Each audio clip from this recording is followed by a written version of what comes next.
और शदीद गर्मी के बावजूद कराची की सड़कों पर ट्रैफिक को रवा दवा रखने के लिए ट्रैफिक कांस्टेबल अपने फर्ज की अदायगी के लिए मौजूद हैं। उन्हें किन परेशानी का सामना करना पड़ता है, इस पर मजीद बात करेंगे हमारे नुमाइंदे कफील अहमद से। जी कफील।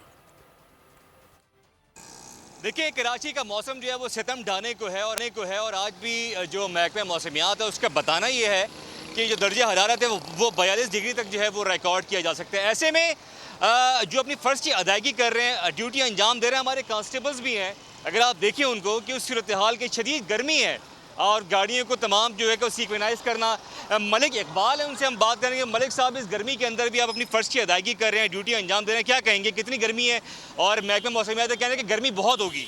महकमा मौसमियात की तरफ से गर्मी बहुत है, लेकिन हम अपनी ड्यूटी जो है बिल्कुल अच्छे तरीके से करते हैं। और ज़्यादा में गर्मी अगर हो जाती है तो हम ठंडा पानी पी लेते हैं। गवर्नमेंट की तरफ से कूलर भी हैं, ठंडे पानी भी हैं, और हम अपनी हिम्मत और जज्बा कुव्वत के साथ हम काम करते रहते हैं। कि हुकूमत को कोई साहिबान बनाना चाहिए आपके लिए कि आप कम से कम धूप से महफूज रह सको? इसमें हमारे 120-30 पॉइंट्स हैं। अगर इतना ज़्यादा होए तो पॉइंट बन भी सकते हैं। अगर हुकूमत नहीं भी बनाए तो हम फिर भी काम करते, अपना काम जारी रखते हैं।